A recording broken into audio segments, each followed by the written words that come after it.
Ito nga pala ang part ng video na pinamagatang ang pagsubok sa pangarap. Tara, let's go! After 1 day and a half, simula nung natrap ako sa immigration sa Saudi, sa wakas nakauwi din ako ng Pinas na safety. At ayun, reprocess ulit yung visa ko. At habang reprocess yung visa ko, hindi na ako umuwi pa ng Cebu. At sa Manila na ako nag-stay sa kakilala ng ate ko. At habang nag-stay ko sa Manila, sinubukan kong mag-apply ng trabaho. At sa awa ng Diyos, nakapasok naman ako sa BGC sa Shangri-La, sa isang German restaurant na ang pangalan ay Broadside. Ang saya ko nun dahil si Kuya Jason, yung tinirhan ko, isa siya sa dahilan kung ba't ako nakapasok doon. Kaya ayan, habang naghihintay ako ng panibago kong visa, nag-sideline muna ako. But sad to say, hindi rin ako nagtagal dahil hula ako sa katinoan eh. Siguro sa mga problema na nangyari sa buhay ko.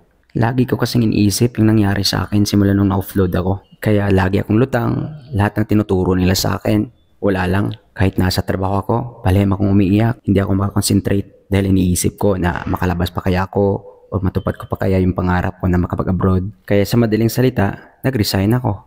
Nagpaalam ako ng maya sa supervisor dahil ayaw ko madama yung trabaho ko. Kasi alam mo yung feeling na kahit andun ka, andun yung katawan mo, pero yung isip mo, wala dun. Nasa ibang lugar, kaya ang hirap magtrabaho eh. Kaya ayun, nag-resign ako. At sa mga oras na yon, sobrang hirap ng sitwasyon ko kasi nasa bahay lang ako, laging nag-iisa. Pero sobrang haba na po kasi ng kwento kung i-explain ko pa sa inyo ang mga nangyayari sa panahong yun. Kaya fast forward na lang tayo. So to make the long story short, many months later.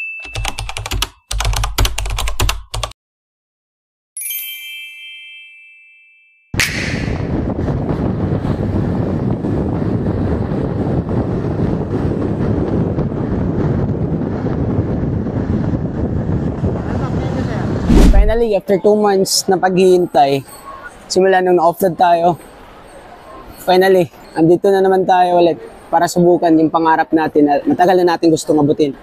Sana na maging okay na din ng lahat. At kinakabahan ako ngayon dahil siyempre ako lang mag-isa. Hindi tulad nung dati na may kasama ako. Sana magiging okay na din ng lahat. Actually, mamaya pa naman po yung flight, 3 p.m. Pero inagahan ko na kasi may ano tayo eh, may offload history tayo eh. Kaya ayun, baka may mga interview pa sa immigration, kaya mabuti maaga tayo. Hindi pa rin mawala yung kaba. Ay. At sa mga oras na to, grabe yung kaba ko kasi iniisip ko, what if mangyari na naman ulit yung nangyari sa akin dati? At mas lalong lumala yung tibok ng dibdib ko nung nasa immigration na ako, kaya wala akong magawa kundi nagdasal na sana magiging okay na ang lahat. A few moments later. Kalabas din tayo sa immigration, kinakabahan ako dun. Sa wakas.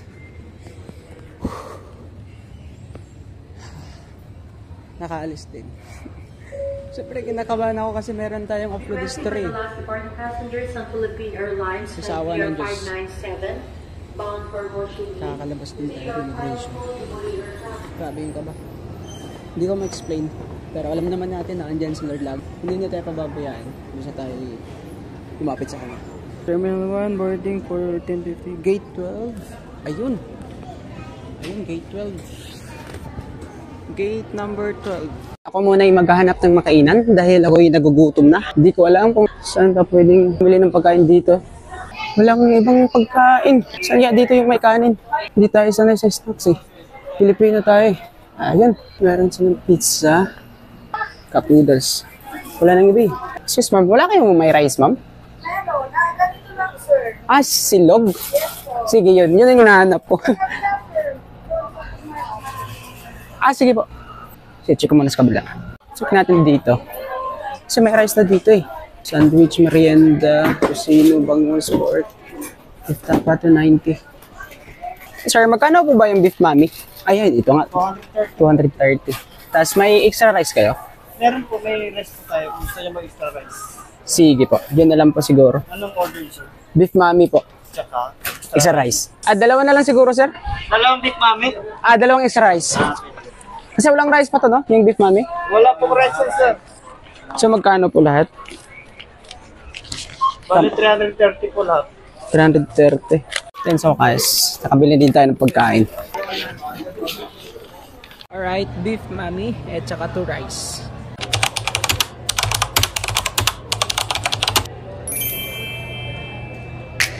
At habang ako'y kumakain sa sobrang gutom ko, hindi ko iniisip na meron pa pala akong gawin.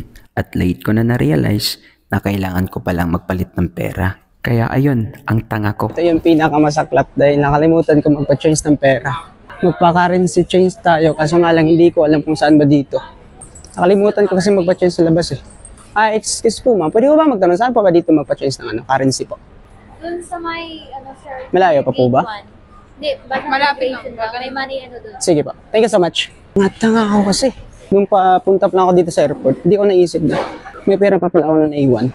Excuse me ma'am, saan pa ba dito yung magpa-currency change sana ako? Doon, sir, sa kabila. Sige po, thank you po. Hindi ko alam, ang layo. Baka maiwan ako ng aeroplano. Saan kita yan? Foreign exchange. Tada, palit tayo ng pera. Malit lang naman to sir eh. Kano po ba ang rate? Magkano po ba? Okay pa. Thank you. So wakas nakapag-change din. Okay. I'm done. Baka maiwan ako ng aeroplano. Kaya despite sa mga pagsubok na naranasan ko, sa wakas, andito na naman tayo ulit, lumilipad para sa pangarap. At pagkatapos ng mahigit 10 oras ng flight namin, nakabalik din ako sa bansa na kung saan ako na-offload before. Walang iba, kundi ang Saudi Arabia. At syempre, hindi talaga mawawala yung kaba dahil nga sa nangyari sa akin before. Pero sa awa ng Diyos, nagiging smooth din ang lahat. At nakalabas ako ng immigration at wala ng aberya na nangyari. At habang inaabangan ko yung luggage ko, sobrang saya ko. Dahil sa wakas, yung pangarap ko na akala kong hindi ko matupad, eto na yun. At sana nga, eto na talaga yun. Kaya again, I posted this video not to brag, but to inspire everyone na kagaya kong nangarap din sa buhay. Hindi man tayo magkapares ng pangarap, pero alam kong may pangarap ka din. Kaya kung ano man yung pangarap mo sa buhay, tuloy mo lang. Kung napapagod ka, normal lang yan kasi hindi tayo robot. Tao lang tayo eh. Kaya kung napapagod ka, pwede na kang tumigil para magpahinga. Pagkatapos mo magpahinga, tuloy mo lang ulit. Dahil ito, tandaan mo, sayang yung nasimulan mo nung una. Kung pagdating sa gitna, ihihinto ko lang naman pala. Kaya tuloy mo lang. Dahil alam ko, alam mo, alam nating lahat, kapag yung bagay na gusto mo, kung itutuloy mo, makukuha at makukuha mo rin. Kaya kahit gaano man kahirap ang mga pagsubok na naranasan mo ngayon, tuloy mo lang. Kasi alam kong kaya mo yun. At alam nating lahat na kaya natin yun. Basta wag nating kalimutan na isama natin si God sa lahat ng mga pangarap natin. Every time we do everything, we should pray. Dahil alam naman natin na andyan siya lagi. Laging tumutulong sa atin basta tayo lumapit sa Kanya. Dahil yung mga luha na pumatak sa mga mata mo ngayon, alam ko na luha yan ng lungkot, sakit, pagsubok, paghirap. Pero tuloy mo lang. Kasi sa dulo, alam kong iiyak ka din. Pero hindi na tulad ng dati, kundi iiyak ka dahil masasabi mo, eto na yon, I made it.